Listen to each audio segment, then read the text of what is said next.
NBL Now coming at you on a Friday, and gee, what a Thursday night, what a start to round 8. There was stuff happening all over the place in the Hungry Jacks NBL. It's great to be with you once more. Joel Peterson with you, along with a woman who holds an international certification in bucket getting, Alice Kunek. Morning, Alice. Good morning, JP. How are you? It's so great to be on here on a Friday morning. It's a beautiful Melbourne morning. It's a good vibe. Friday morning NBL Now is a good vibe. We've generally had some action Thursday night. We're looking forward to a big weekend of hoops, and gee, did we have some action on a Thursday night. So a double header, which was always going to be pretty tasty. That's where we'll start, and we'll start with the ending in Brisbane, because it's sort of the talk of the town, so to speak. A massive power outage, and anyone who watched the TV broadcast of that last night would have seen our men Jack Hever, Damon Lowry and Pete Hooley doing a tremendous job to keep their composure among all that. The game in the end sort of gets played under the cover of darkness. You can go onto the NBL socials and see sort of the high-level shots of what looks like some kind of inter-club scrimmage. It's like the NBL's lost tapes, the Twilight Zone. And in the end, Melbourne win 120-103. And they kind of just do the Melbourne thing. They have a big loss and they bounce back in pretty fine style. Look, Joel, it was an interesting game last night, and I actually was meant to be on that game, but then I actually had to play a game. But full credit to the guys. They absolutely handled it with style. So full credit to them. But, you know, it was a huge bounce back from Melbourne United, losing that game to New Zealand in a way they probably honestly want to forget. But a huge bounce back. They played some great basketball. Rob Lowe had a career high, had a great game. But for the Brisbane Bullets, you just cannot be giving up 120 points. That's just too many points to be giving up, Joel. Yeah, it's too many by a long way. I'm interested in the sort of the psychology around Melbourne from a player's perspective. I mean, Dean Vickman just finds the way to get this team right. They haven't lost back-to-back games since, I think, December of 2021. What do you see from an outsider in the way that they sort of approach maybe just, and the way that Dean Vickman sets them up to not have these prolonged runs of form? Like, as a team, how do you go about righting the ship? Well, Dean Vickman, he's one of the most respected and, successful coaches probably in the NBL. And we've seen what he's done all across his career. And he can get guys to play together who honestly hate each other. And that's what's so good about Dean. But I think what is so great about his coaching style and the way this team plays, it's never too high or low. And that's what I think you really have to do in the NBL. You're playing so many games. You're playing, I think maybe Melbourne United will play 3 games nearly in 1 week, in one, calendar week. So that's a huge amount of basketball. So you just got to know that the next game's literally around the corner. And we know that he would be drilling that team. They'd be playing really hard defense. They'd be getting at each other every single day. They've got scorers all across the board. And they've got, CG, they've got Jack White playing in MVP contention. They've got players who can step up on any given day and give you 20 or 30 points. So he knows that he's just got to stay calm. He's got to steady the ship. Don't get too high or low and just keep rolling and stay at that 500 or above that 500 mark. It's a good point you make. They got pretty low in a way last night. They got pretty Rob low. I did not have a 30-piece from the big man on my bingo card. I'm not sure many people did. He's a nominated replacement player last year, and then they signed him in the early part of this year because he liked what they brought. And then he goes out and puts up some really big numbers last night. His impact on this group in the starting lineup, specifically as a rim protector, most notably, has been pretty profound.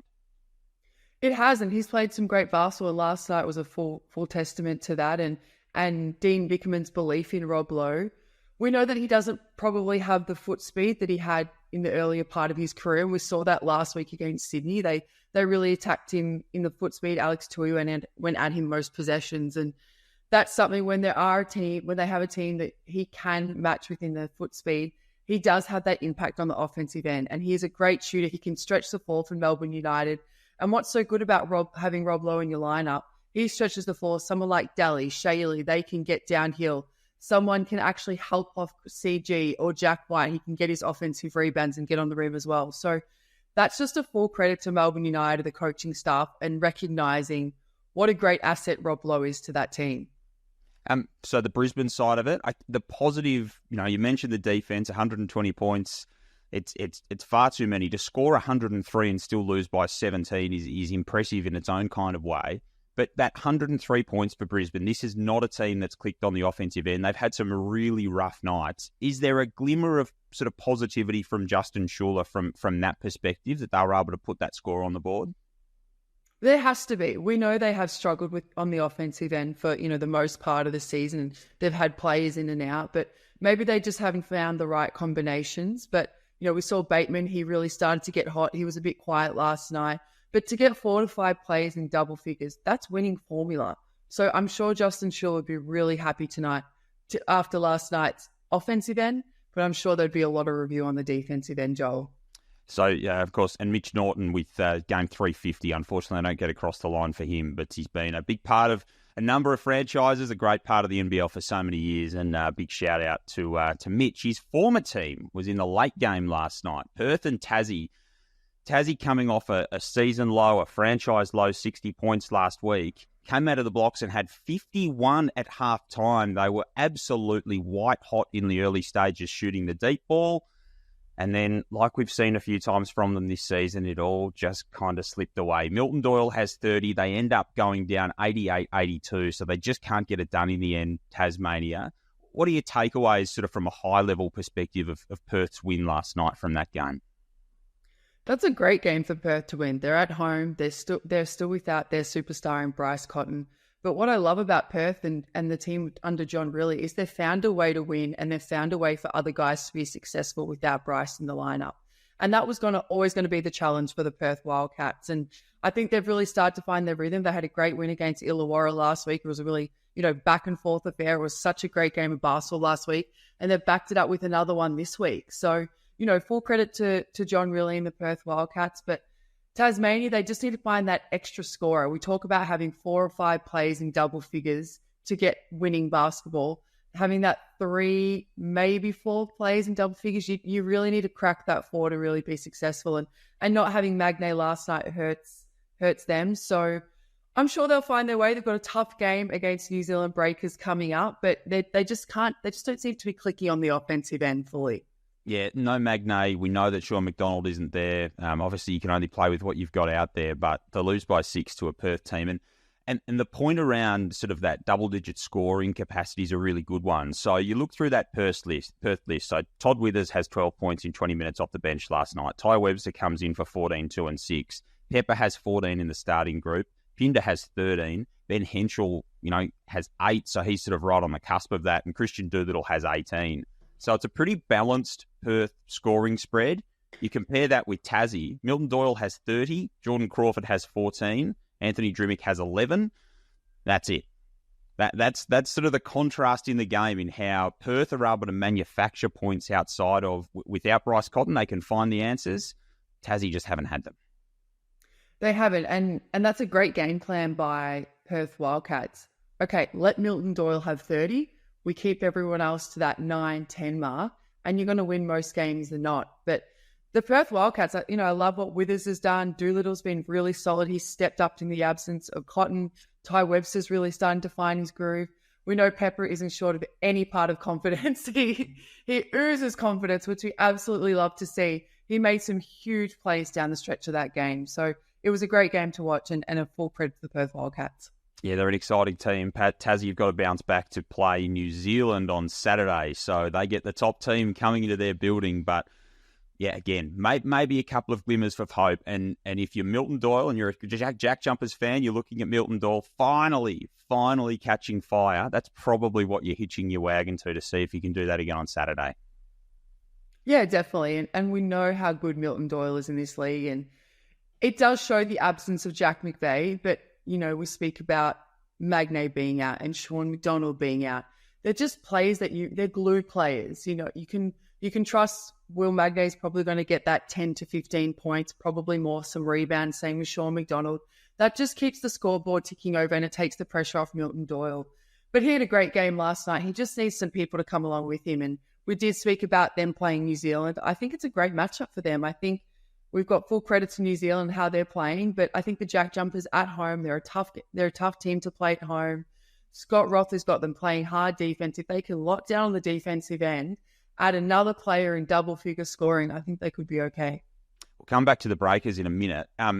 tonight's game is intriguing for all kinds of reasons. So the suddenly rejuvenated Southeast Melbourne Phoenix go up to Sydney to take on the Kings at Kudos Bank Arena, and there's a lot in terms of former players going up against each other. You've kind of got this Southeast Sydney type team down in Melbourne who have pinched a few players from the Kings along the journey out of their championship runs. Geordie Hunter, Angus Glover, obviously Derek Walton Jr. among them.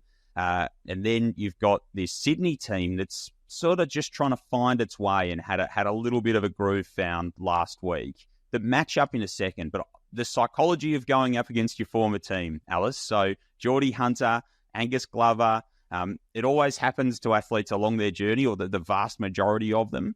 What's it like? What are the nerves like going up against your former team? Oh, it's super exciting. I love playing my former teams as well. You definitely know a little bit of the ins and outs of how things went. I know that Brian Gorgia wasn't there when those guys were there, but those guys would know a lot of the guys they played with, their tendencies. You can pick apart some of their offensive because you know what the players are going to do. It's like a little extra bit of motivation. I think it's going to be a great game. I'm really looking forward to this one, Joel. A little bit of chat out there, imagine. Yeah. Well, I mean, I want to see Geordie Hunter get chatty in this game. I want to see him go up against his former teammates, go up against Zave. I'm looking forward to this one. And I think Glover's really found his feet in this Southeast Melbourne new look team, I guess you could call it. And we saw that he wanted more minutes leaving Sydney. So he's gone to Southeast Melbourne. He probably wasn't playing them at the beginning. He's really started to find his role and his rhythm in this team. And I think that he's a really great one for Southeast Melbourne. I think he adds a lot of extra punch, takes a little bit of the pressure off Sobey while they don't have Derek Walton Jr. I'm not sure if Walton Jr. is playing. I don't know the full ins and outs of that one, but even him going up against his former teammates, there's still players in there that he's played against as well. It's just that extra little bit of motivation. And we know that Josh King would have that team humming and rolling, and both teams play physical defense. So we know that it's going to be a physical game tonight. Sorry. Yeah, absolutely. I think Derek Walton Jr. will go right down to the line to see exactly where he sort of fits in, how many minutes he can play. He'll certainly be available on Sunday for Cairns, but whether he can play a big role tonight remains to be seen. In terms of the matchup, so Southeast Melbourne won 2 last week under Josh King, sort of his first weekend in charge, so a nice little boost for them there. And as we said, the Kings have sort of mixed their form. How do you see this game playing out from a matchup perspective and finding an eventual win? I think a lot of it really does rely a little bit on Jalen Adams. We saw that he was out of the Sydney Kings lineup with that back injury for a little bit. He played last week against Melbourne United, and I don't know if you watched that game, Joel, but he's back. He just didn't look happy. He looked like he was in a world of pain. And as an athlete, I know having a back injury, it takes up every bit of your thought, and when you can't move or play the way you want to. He was still really productive for the team. He found his teammates. He eventually got his shot going, but he wasn't the Jalen Adams that we know. But it was good to see them take steps forward, the Sydney Kings, from where they had been in the previous weeks. I think it's a great matchup between both teams. We've seen that Sobey on the ball is really great for Southeast Melbourne, and I think that's where he thrives best. And it's probably going to be something when Derek Walton Jr. comes in. How does Josh King manage that? But I think the matchups are great between the two. Zave on Hurt. I think Hurt's playing some really underrated, great basketball. I think he's been the underdog of this league right now, and not many people are really talking about him. But he's been super consistent. He's shot the ball well. He's rebounded. He's made tough possessions. So I think that's a great matchup between him and Xavier Cooks. In the point guard position, Sobey on Jalen Adams is another great one as well. Tui as well. He's another good one that could really, really break into this game. So I think there's just matchups right across the game there tonight that both teams could look to exploit as well. Yeah, the two next stars, of course, Tui and Malik Lewis. But yeah, the Cooks and Hurt, it's kind of the styles make fight. They're very different players, but two MVP contenders coming up against each other tonight. So that's Sydney and Southeast Melbourne. Pre-game from 7, the full call from 7:30 on ESPN via KO, of course. Tomorrow night, so the Breakers head to Tassie. We said that we talk about this. New Zealand, top of the table. That was so impressive last weekend. Absolutely dispatching Adelaide and Melbourne. Adelaide at home, Melbourne on the road. Now they go on the road to face Tassie at MyState Bank Arena. What's impressed you about New Zealand's start to the year? I think we probably haven't given New Zealand enough credit.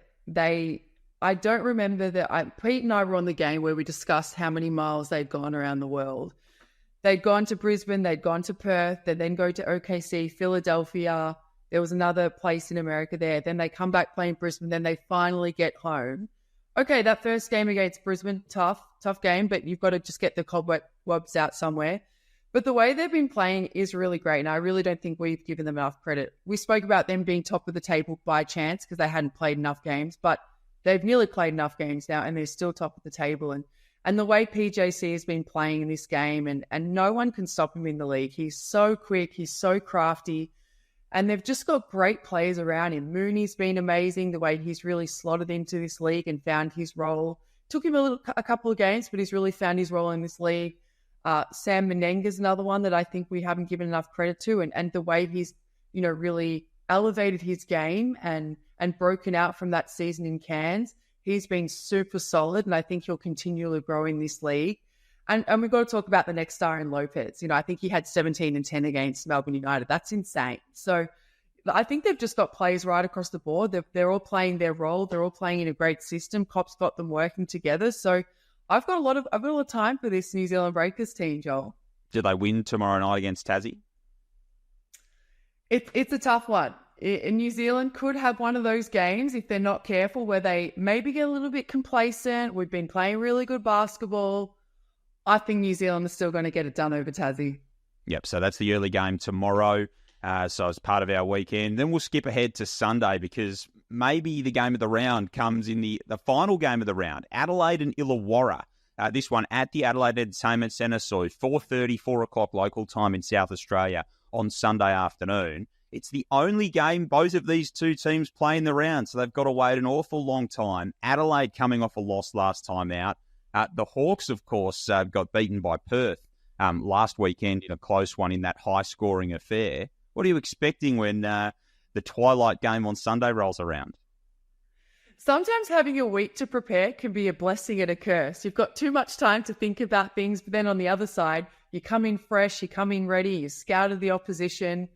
But what a great game Illawarra played last week against Perth. They were unlucky to lose that one, but Tyler Harvey was super impressive. Hickey's really found his way in this team.